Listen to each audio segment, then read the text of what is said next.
ਤੁਸੀਂ ਦੇਖ ਰਹੇ ਹੋ ਤਨੂ ਟੀਵੀ ਚੈਨਲ। ਅੱਜ ਪਿੰਡ ਰਕਬਾ ਵਿਖੇ ਕੈਪਟਨ ਸੰਦੀਪ ਸੰਧੂ ਵੱਲੋਂ ਵਿਕਾਸ ਕੰਮਾਂ ਦਾ ਨੀਂਹ ਪੱਥਰ ਰੱਖਿਆ ਗਿਆ। ਇਸ ਮੌਕੇ ਤੇ ਕੇ ਬਾਵਾ ਪਿੰਡ ਦੇ ਸਰਪੰਚ ਬਲਵਿੰਦਰ ਸਿੰਘ ਗਾਂਧੀ ਤੇ ਪਿੰਡ ਦੀ ਪੰਚਾਇਤ ਤੇ ਪੂਰੇ ਪਿੰਡ ਵਾਸੀਆਂ ਨੇ ਹਾਜ਼ਰੀ ਲਗਵਾਈ। ਇਸ ਮੌਕੇ ਕੈਪਟਨ ਸੰਦੀਪ ਸੰਧੂ ਨੇ ਆਪਣੇ ਵਿਚਾਰ ਰੱਖੇ ਤੇ ਇਸ ਮੌਕੇ ਤੇ ਪਿੰਡ ਦੀ ਜ਼ਮੀਨ ਵਿੱਚ ਬਣੀ ਦਾਣਾ ਮੰਡੀ ਬਾਰੇ ਸੰਦੀਪ ਸੰਧੂ ਤੇ ਕੇ ਬਾਵਾ ਨੇ ਕੀ ਕਿਹਾ, ਆਓ ਸੁਣਦੇ ਹਾਂ ਉਹਨਾਂ ਦੇ ਮੂੰਹੋਂ। ਦੇਖਦੇ ਹਾਂ ਜਸ਼ਨ ਜਗਰਾਉਂ ਦੀ ਰਿਪੋਰਟ। ਗ੍ਰਾਂਤੀ ਪੇਸ਼ ਕਰਕੇ ਸ਼੍ਰੋਮਣੀ ਕਮੇਟੀ ਵੱਲੋਂ ਜ਼ਮੀਨ ਦਾ ਕਬਜ਼ਾ ਲੈਣ ਦੀ ਕੋਸ਼ਿਸ਼ ਹੋ ਰਹੀ ਆ ਤੇ ਉਹ ਕੇਸ ਕਰ ਚੁੱਕੇ ਨੇ।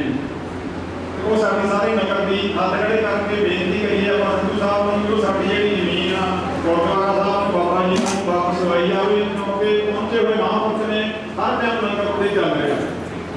ਸੋ ਇਹ ਸਾਡੀ ਸਾਰੀ ਨਗਰ ਦੀ ਬੇਨਤੀ ਆ। ਇੱਕ ਹੋਰ ਗੱਲ ਮੈਂ ਕਹਿਣੀ ਆ,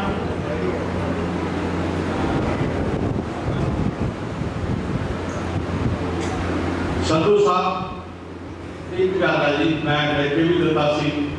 ਇੱਥੇ ਦਾਣਾ ਮੰਡੀ ਬਣੀ ਹੈ ਰਕਬਾ ਪਿੰਡ ਦੇ ਵਿੱਚ। ਰਕਬੇ ਦੇ ਲੋਕਾਂ ਨੇ ਜ਼ਮੀਨ ਦਿੱਤੀ ਹੈ, ਪੈਸੇ ਸਾਰੇ ਹੀ ਲੈਂਦੇ ਆ, ਅਸੀਂ ਕੋਈ ਗੁਨਾਹ ਨਹੀਂ ਕੀਤਾ ਜਾਂ ਜ਼ਮੀਨ ਅਕਵਾਇਰ ਹੁੰਦੀ ਹੈ। ਇੱਥੇ ਇੱਕ ਵਾਰੀ ਅਕਾਲੀ ਗਵਰਨਮੈਂਟ ਵੇਲੇ ਲੱਖੋਵਾਲ ਆਇਆ ਸੀ, ਮੰਡੀ ਬੋਰਡ ਦਾ ਚੇਅਰਮੈਨ ਸੀ। ਮੇਰੀ ਤਾਂ ਦੋਸਤ ਮੈਂ ਹੁੰਦੀ ਸੀ, ਸਿੱਧੀ ਗੱਲ ਆ। ਮੈਂ ਕਿਹਾ ਸਾਡੇ ਜੇ ਮੰਡੀ ਸਾਡੇ ਪਿੰਡ 'ਚ ਬਣਾਈ ਹੈ ਇਹਦਾ ਨਾਮ ਵੀ ਦਾਣਾ ਮੰਡੀ ਰਕਬਾ ਹੀ ਹੋਣਾ ਚਾਹੀਦਾ। ਇਹਦੇ ਨਾਮ ਨਾਲ ਬੁੱਲਾਪੁਰ ਦਾ ਦਾਖਾ ਨਹੀਂ ਲੱਗਿਆ ਹੋਣਾ ਚਾਹੀਦਾ। ਦਾਣਾ ਮੰਡੀ ਸਾਡੇ ਪਿੰਡ ਦਾ ਤਾਂ ਸਾਡਾ ਹੀ ਨਾਮ ਹੋਣਾ ਚਾਹੀਦਾ, ਸਾਡੇ ਪਿੰਡ ਦਾ ਨਾਮ ਹੋਣਾ ਚਾਹੀਦਾ। ਤੁਸੀਂ ਜਿੱਥੇ ਬੈਠੇ ਹੋ ਤੁਹਾਡੇ ਦੀ ਗੱਲ ਕੁਛ ਨਹੀਂ, ਸਾਡੇ ਦੇ ਪਿੰਡ ਵਾਸੀਆਂ ਦੀ ਮਾਣ ਵਾਲੀ ਗੱਲ ਹੈ। ਜਦ ਬੁੱਲਾਪੁਰ ਪਿੰਡ ਸੀ ਤਾਂ ਅਸੀਂ ਸਾਰੇ ਕਹਿੰਦੇ ਸੀ ਬੁੱਲਾਪੁਰ 'ਚ, ਪਰ ਹੁਣ ਜੇ ਸ਼ਿਫਟ ਹੋ ਕੇ ਉਹ ਰਕਬੇ ਪਿੰਡ 'ਚ ਆ ਗਈ ਹੈ ਦਾਣਾ ਮੰਡੀ, ਤਾਂ ਉਹਦਾ ਨਾਮ ਹੋਣਾ ਚਾਹੀਦਾ। ਇੱਕ ਹੋਰ ਬੇਨਤੀ ਹੈ ਕਿ ਉਸ ਮੰਡੀ ਦਾ ਨਾਮ ਬਾਬਾ ਬੰਦਾ ਸਿੰਘ ਬਹਾਦਰ ਦਾਣਾ ਮੰਡੀ ਰਕਬਾ ਰੱਖਿਆ ਜਾਵੇ, ਕਿਉਂਕਿ ਬਾਬਾ ਬੰਦਾ ਬਹਾਦਰ ਜੀ ਨੇ ਅੱਜ ਦੇ ਕਿਸਾਨਾਂ ਨੂੰ ਮੁਜ਼ਾਹਰਿਆਂ ਤੋਂ ਜ਼ਮੀਨਾਂ ਦੇ ਮਾਲਕ ਬਣਾਇਆ, ਜਿਨ੍ਹਾਂ ਦਾ ਕਿਸਾਨੀ ਨਾਲ ਨੇੜੇ ਦਾ ਰਿਸ਼ਤਾ ਹੈ। ਤੇ ਬਾਬਾ ਬੰਦਾ ਬਹਾਦਰ ਦੇ ਨਾਮ ਤੇ ਮੰਡੀ ਦਾ ਨਾਮ ਰੱਖਿਆ ਜਾਵੇ ਅਤੇ ਮੰਡੀ ਦਾ ਨਾਮ ਰਕਬਾ ਦਾਣਾ ਮੰਡੀ ਹੋਣਾ ਚਾਹੀਦਾ, ਨਾ ਕਿ ਗੁੰਡਾ ਬੰਦਾ ਕਾਕਾ। ਅਸੀਂ ਤੋਂ ਕਿਸੇ ਦਾ ਵਿਰੋਧ ਨਹੀਂ ਕਰਦੇ। ਜਦ ਉਹਨਾਂ ਦੀ ਜਗ੍ਹਾ ਸੀ ਤਾਂ ਉਹਨਾਂ ਦਾ ਨਾਮ ਪੈਂਦਾ ਸੀ, ਅੱਜ ਸਾਡੀ ਜਗ੍ਹਾ ਜਾਂ ਸਾਡੇ ਪਿੰਡ ਦੀ ਜ਼ਮੀਨ ਦੇ ਵਿੱਚ ਹੈ, ਇਸ ਕਰਕੇ ਉਹਦਾ ਨਾਮ ਰਕਬਾ ਦਾਣਾ ਮੰਡੀ ਹੋਣਾ ਚਾਹੀਦਾ। ਬਹੁਤ ਬਹੁਤ ਧੰਨਵਾਦ। ਅਕਸਰ ਹੀ ਮੁੰਡੇ ਸਾਰੇ ਪਤਾ ਤੁਹਾਡਾ ਬੋਲਕਾ ਭੱਜ ਗਿਆ। ਹੁਣ ਮੈਂ ਉਹਨਾਂ ਨੂੰ ਕਹਿਣਾ ਉਹਨਾਂ ਜੇ ਬੋਲਕਾ ਭੱਜ ਗਿਆ ਤਾਂ ਕੋਈ ਨਾ ਹੀਰਾ ਵੀ ਮਿਲ ਗਿਆ ਸਾਨੂੰ। ਜੇ ਬੋਲਕਾ ਭੱਜਿਆ ਤਾਂ ਤਾੜੀ ਲਿਆ ਦੇ ਭਾਈ। ਸਭ ਕੈਨੇਡਾ ਗਿਆ ਮੈਂ ਮਿਹਨਤ ਕਰਨ। NRI ਬਹੁਤ ਵਿਗਿਆਪਨ ਮਿਲੇ ਆਪਣੇ ਪਿੰਡ ਦੇ ਲਈ। ਜਦੋਂ ਆਪ ਜੀ ਆਏ ਹੋ ਤਾਂ 5 ਸਾਲ ਬਣੇ ਸੀਗੇ ਉਦੋਂ। ਉਹ ਉੱਥੇ ਗੱਲਾਂ ਕਰਦੀਆਂ ਵਿਆਹ ਦੇ ਵਿੱਚ, ਕਹਿੰਦੇ ਰਕਬੇ ਇੱਟ ਨਹੀਂ ਲੱਗਣੀ ਹੈ। ਅੱਜ ਤੁਹਾਡੇ ਆਸ਼ੀਰਵਾਦ ਨਾਲ ਰਕਬੇ ਕਿਸੇ ਫੈਕਟਰੀ ਤੋਂ ਇੱਟ ਨਹੀਂ ਮਿਲ ਰਹੀ ਰਕਬੇ 'ਚ ਲੱਗਣ ਨੂੰ, ਜੇ ਇਹਨਾਂ ਵਿਕਾਸ ਤੁਸੀਂ ਕਰਤਾ। ਤਾੜੀ ਵੀ ਆ ਜਾਵੇ ਤੁਹਾਡੀ। ਉਹ ਆਪ ਜੀ ਦਾ ਬਹੁਤ ਧੰਨਵਾਦ। ਹੁਣ ਮੈਂ ਬੇਨਤੀ ਕਰਾਂ ਸੰਧੂ ਸਾਹਿਬ ਨੂੰ ਤੇ ਸੰਤਾਂ ਦੇ ਸਾਹਮਣੇ ਪਹੁੰਚ ਜੀ। ਵਾਹਿਗੁਰੂ ਜੀ ਕਾ ਖਾਲਸਾ, ਵਾਹਿਗੁਰੂ ਜੀ ਕੀ ਫਤਿਹ।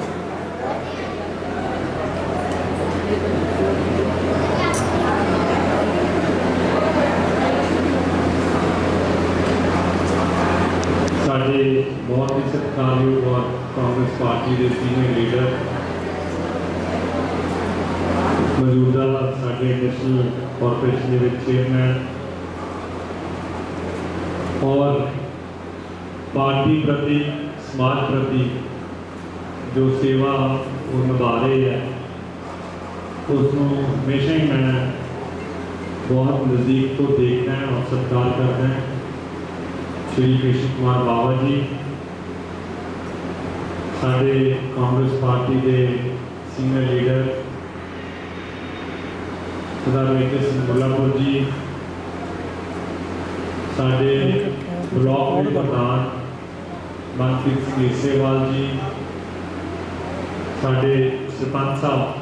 मैं सरपंच साहब को पूछा, मैं सरपंच साहब थोड़ा पूरा नाम की है? ना ही नहीं मैंने पता सी, क्योंकि एक हैडी सरपंच है। तो उन्होंने आपका नाम दसिया। मैंने तो गांधी क्यों कहते हैं? मैं छोटा बड़ा कमजोर होता सी, इस करके मेरा मैं कहते हूँ तो सच्चे पातशाह वालों सेहत ठीक है, हूँ तो कोई कमजोरी नहीं है। पर मेरे बहुत सत्कारयोग है भैन जी भी और खान साहब भी, हरिंदर जी, सारे जोड़े पंच साहबान है और तुसी सारी जी संगत इतने पिंड रकबे की बैठी हो। बड़ा ਤੁਹਾਡਾ ਪਿੰਡ ਜਿਹੜਾ ਹੈਗਾ ਇੱਕ बड़ा धार्मिक तौर पर बड़ा अगे जाना जाता पिंड है। सब तो पहला फतेह बुलाना है, फतेह की सांझ पाओ। वाहिगुरू जी का खालसा, वाहिगुरू जी की फतेह। बड़ी सब अज खुशी हुई इत्थे आके इस इतिहासिक पिंड में आके, और ये जिस तरह बाबा जी गल दस के गए है इस हॉल की कि कितना पुराना हॉल है ये भी एक इतिहास का हिस्सा है। मैं सारे का थोड़े नाल रकबे वाले का धन्यवाद करना है। धन्यवाद इस करके करते हैं कि आप विकास दीयां गल्लां दे विच मैनूं तुसीं सब तो वध सेहरा दे रहे हो। सब तो वध सेहरा के हकदार पिंड की संगत और पिंड की पंचायत है। ਉਹਦਾ ਕਾਰਨ ਇਹ ਹੈ कि जे किसी पिंड विच काम रोकना होवे एक बंदा ही बहुत होंदा। वो इहो जिहियां दरखास्तां ते चिट्ठियां पाउण लगदा है कि जिहड़ी पंचायत होंदी है या पिंड दे मोढी हुंदे हैं या जो सरकारी सिस्टम होंदा है वो सारे सिस्टम को वो जिन्हों कह लो अपनी चिट्ठियां दे राही शिकायतां दे राही रोकदी। तो थोड़े सारे सिंह सारे नाल तुसीं जो सहयोग दिता है और जो पिंड विच काम होया है, मैं थोड़ा सारे का धन्यवाद करदा। उस तो बाद धन्यवाद हुंदा है जिन्हां दे जरिए जिन्हां तो बेनती करके जदों किते भी फंड की जरूरत पई है तो उन्होंने किते आपदे खजाने विचों ना नहीं की। वो पंजाब के मुख्यमंत्री कैप्टन अमरिंदर सिंह जी, उन्होंने धन्यवाद है कि उन्होंने जो भी किसी मैं बेनती की जाके हल्के लिए उन्होंने वालों भावें बस स्टैंड एक छोटा जहा शहर अफसर ये कहन लग पे जी कि छोटे जे शहर को 9 करोड़ बस स्टैंड की क्यों दे रहे, एडा 50 सालों तो तुरे ही करता है, बस स्टैंड की तो लोड़ ही नहीं होती, बसा सीधियां टप जांदियां, उत्थे दा फ्लाईओवर बन गया पर उन्होंने मेहरबानी जो इतने अपने पंजाब के विच आतंकवाद का बहुत जोर सी के बावजूद उसके विचों आप लंघे है इन्होंने हमला होया। सरदार ज्ञान सिंह वो इंसान सी, मैं कल भी उन्हें याद कर रहा थी, मैं किसी होर पर टिप्पणी नहीं करनी चाहता पर उन्होंने हिम्मत नहीं मैं गल दसनी चाहता कि बाबा जी सुनिया ही जाता कि लोग शाम को अपने घरों आ जाते थे, सलाह देते थे कि जो चंडीगढ़ जब पहुँच जाते थे वो सुखदा साह लेते थे कि इतना सब ठीक है। सरदार ज्ञान सिंह शाम को 6 बजे तो बाद गड्डियां स्टार्ट करके अपने पिंड को तुर पैंदे, बड़ी वड्डी गल है। उन्होंने इस हल्के के मैं याद ही क्यों किया कि स्वर्गीकरण उन्होंने रिश्ता उस पिंड मेरे ख्याल से उन्होंने सौरे बड़ा कुछ उस पिंड को दिता है। उदों ITI अनाउंस करके गए, वो ITI अफसरों की फाइलों की भेंट चढ़ी गई, हुण जाके उसको मंजूरी मिली है और सच्चे पातशाह ने मेहर की है जरा सैशन शुरू होना है। ITI समझी कलाम बिल्डिंग भी मिल गई है, उसको शुरू होगी। सो इस किस्म के फायर ब्रिगेड सानू चाहिए, सानू फायर ब्रिगेड मिल गई है, पैसा आ गया, कम शुरू होना है। गड्डी जी फायर ब्रिगेड की चाहिए सी वो भी असी पूरा जोड़ा भी टेंडर टूटर पाते बात होकर चला गया। इस किस्म के शहीद करतार सिंह मार्ग ना रखना सी मेरी पखोवाल सड़क बन गई है, पता नहीं कितने सालों तो ना नहीं रख रहे सी। मेहरबानी पंजाब के मुख्यमंत्री साहब की मेहरबानी, साडे PWD मिनिस्टर बलविंदर सिंह जी की अज पखोवाल सड़क का नाम साडे जिते सानू माण है शहीद करतार सिंह सराभा जी के नाम से वो माण जाने लगे। ਇਹ ਮਨ तो कई ਇਹੋ ਜਿਹੀਆਂ ਗੱਲਾਂ ਮੈਂ ਇੱਥੇ ਜ਼ਿਕਰ ਤਾਂ ਕਰਨਾ ਚਾਹੁੰਦਾ। ਆਪਾਂ ਪਿੰਡਾਂ ਦੇ ਵਿੱਚ ਵਿਕਾਸ ਦੀ ਗੱਲ ਦੀ ਬਾਬਾ ਜੀ ਇਹ ਵੀ ਕੋਈ ਗੱਲ ਨਹੀਂ ਕਿ ਪੈਸਾ ਪਹਿਲਾਂ ਨਹੀਂ ਸੀ, ਪੈਸਾ ਤਾਂ ਪਹਿਲਾਂ ਵੀ ਸੀ, ਪਰ ਕਿਸੇ ਨੇ ਵਿਕਾਸ ਵੱਲ ਧਿਆਨ ਨਹੀਂ ਦਿੱਤਾ, ਸਿਆਸਤ ਕੀਤੀ। ਮੈਂ ਕਿਸੇ ਵੀ ਗਰਾਊਂਡ ਦੇ ਜਾਂ ਕਿਸੇ ਵੀ ਜਿਹੜਾ ਆਪਣਾ ਪਿੰਡ ਵਿੱਚ ਛੱਪੜ ਹੁੰਦਾ ਤੇ ਮੈਂ ਉਸ ਗੱਲ ਦੀ ਕੋਈ ਆਲੋਚਨਾ ਨਹੀਂ ਕਰਦਾ, ਪਰ ਗਲੀਆਂ ਤੁਹਾਡੀਆਂ ਕੱਚੀਆਂ ਹੋਣ, ਨਾਲੀਆਂ ਤੁਹਾਡੀਆਂ ਓਵਰਫਲੋ ਹੁੰਦੀਆਂ ਹੋਣ ਤਾਂ ਤੁਸੀਂ ਗਰਾਊਂਡ 'ਚ ਵੀ ਨਹੀਂ ਪਹੁੰਚ ਸਕਦੇ। ਜ਼ਰੂਰੀ ਸੀ ਕਿ ਪਿੰਡਾਂ ਦੇ ਵਿੱਚ ਪਹਿਲਾਂ ਇਸ ਕਿਸਮ ਦੇ ਕੰਮ ਹੁੰਦਾ ਜੋ ਪਿੰਡ ਰਕਬਾ ਵਿੱਚ ਹੁਣ ਪੰਚਾਇਤ ਕਰ ਰਹੀ ਹੈ। ਖੈਰ ਇਹਨਾਂ ਗੱਲਾਂ ਤੋਂ ਅੱਗੇ ਚੱਲ ਕੇ ਮੈਂ ਤੁਹਾਨੂੰ ਇਹੀ ਦੱਸਣਾ ਚਾਹੁੰਦਾ ਕਿ ਜੋ ਸਰਪੰਚ ਸਾਹਿਬ ਨੇ ਅੱਗੇ ਵੀ ਪਿੰਡ ਬਾਰੇ ਕੋਈ ਵੀ ਹੁਕਮ ਲਾਇਆ, ਪੰਚਾਇਤ ਨੇ ਕਿਸੇ ਵੀ ਤੁਸੀਂ ਸਾਰਿਆਂ ਨੇ ਹੁਕਮ ਲਾਇਆ, ਮੈਂ ਇੱਥੇ ਇਸ ਇਤਿਹਾਸਿਕ ਜਗ੍ਹਾ ਤੇ ਵਾਅਦਾ ਕਰਕੇ ਜਾਣਾ ਕਿ ਮੇਰੇ ਵੱਲੋਂ ਉਹ ਵਾਅਦਾ ਜੋ ਹੁਕਮ ਤੁਸੀਂ ਲਾਉਂਗੇ ਪੂਰਾ ਕਰਨ ਵਿੱਚ ਕੋਈ ਕਮੀ ਨਹੀਂ ਛੱਡੀ ਜਾਵੇ। ਸ਼੍ਰੋਮਣੀ ਕਮੇਟੀ ਦੀ ਤੇ ਜਿਹੜੇ ਸਾਡੇ ਮਹਾਂਪੁਰਸ਼ ਆ ਉਹਨਾਂ ਦੀ ਗੱਲ ਸਾਹਮਣੇ ਆਈ। ਜ਼ਰੂਰ ਇਸ ਮੌਕਾ ਕਾਨੂੰਨੀ ਤੌਰ ਤੇ ਦੇਖ ਕੇ ਕਿਵੇਂ ਉਸ ਚੀਜ਼ ਨੂੰ ਆਪਾਂ ਸਹੀ ਕਰ ਸਕਦੇ ਹਾਂ ਉਹ ਹੱਲ ਕਰਨ ਦੀ ਕੋਸ਼ਿਸ਼ ਕਰਾਂਗੇ। ਬਾਬਾ ਜੀ ਤੁਸੀਂ ਗੱਲ ਰੱਖੀ ਮੰਡੀ ਦੀ, ਤੁਸੀਂ ਗੱਲ ਰੱਖ ਕੇ ਯਾਦ ਕੀਤਾ ਉਸ ਇਨਸਾਨ ਨੂੰ ਜਿਹਨੇ ਸਰਹੱਦ ਦੀ ਧਰਤੀ ਤੇ ਇੱਕ ਨਾਲ ਕਿੱਕ ਵਜਾਈ, ਬਾਬਾ ਬੰਦਾ ਬਹਾਦਰ ਜੀ। ਇਹ ਤੁਸੀਂ ਮੰਨ ਕੇ ਤੁਸੀਂ ਗੱਲ ਬਹੁਤ ਅਰਸੇ ਤੋਂ ਕਰ ਰਹੇ, ਪਰ ਮੈਂ ਮਹਿਸੂਸ ਕਰਦਾ ਕਿ ਮੈਨੂੰ ਕੋਈ ਤਕਨੀਕੀ ਅਫਸਰਾਂ ਨੂੰ ਆਦਤ ਹੁੰਦੀ ਹੈ ਫਾਈਲ ਤੇ ਕੁਛ ਨਾ ਕੁਛ ਢੁੱਡੀ ਲੱਭ ਲੈਂਦੇ ਆ, ਉਹ ਨਾ ਪਾ ਲੈਣ। ਵਰਨਾ ਵੀ ਤੁਸੀਂ ਇਹ ਗੱਲ ਆਖੀ ਹੈ, ਮੈਂ ਇਸ ਦੇ ਵੀ ਦੁਬਾਰਾ ਕੋਸ਼ਿਸ਼ ਕੀਤੀ ਸੀ।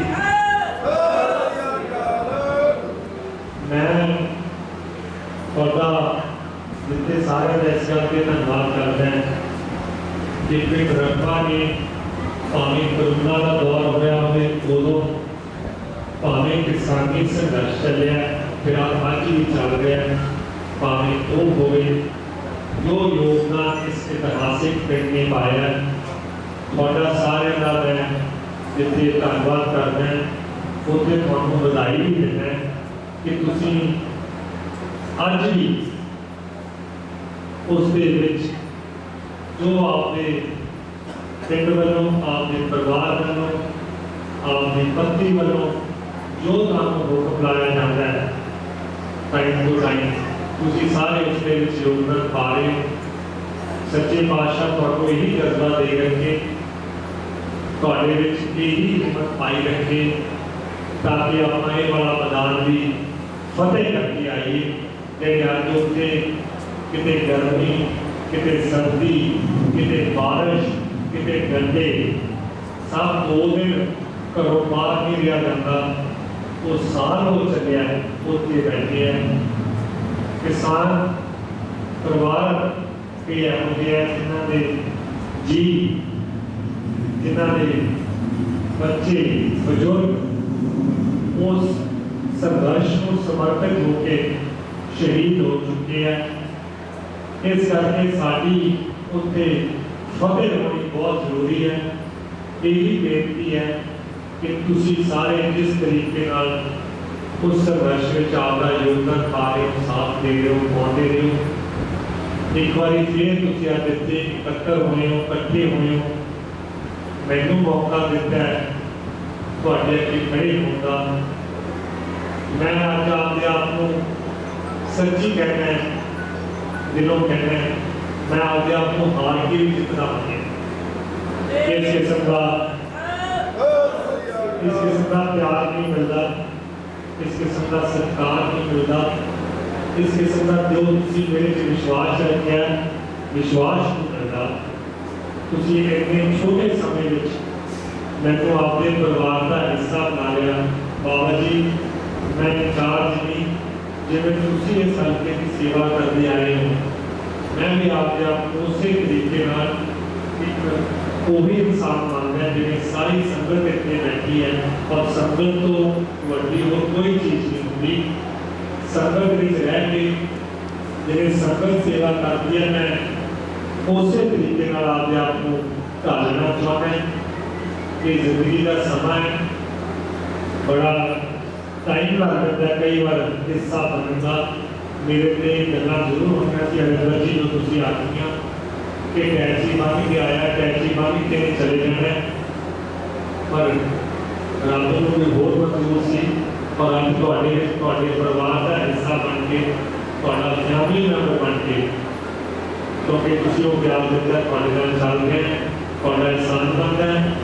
सच्चे पातशाह के तुहाडे सारिआं लई, तुहाडे परिवार लई, तुहाडे पिंड लई, इस अपने हल्के जिहदे आप सारे हिस्सेदार हैं, सच्चे पातशाह के खुशहाली की मंग करना है, सच्चे पातशाह के सारे की सेहत जाबी की, तंदुरुस्ती की, बच्चों की पढ़ाई की और नेक कमाई में बरकत पाने की सच्चे पातशाह की अरदास करता है। एक बार फिर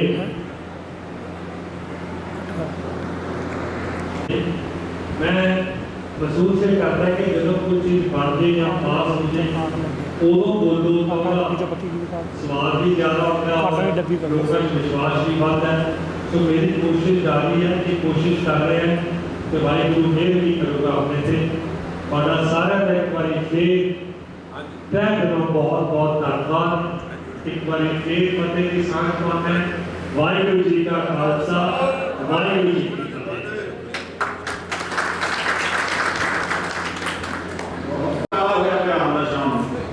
पर फिर भी महसूस नहीं करते हैं कि नहीं इस सेवा में साडा कदे भी नहीं आते कोई काम कर जिवें अपने मन ट्रांसफार्म करा हो गया। हम पिछली अपने फोन किया 4 घंटे के कदे भी ट्रांसफार्म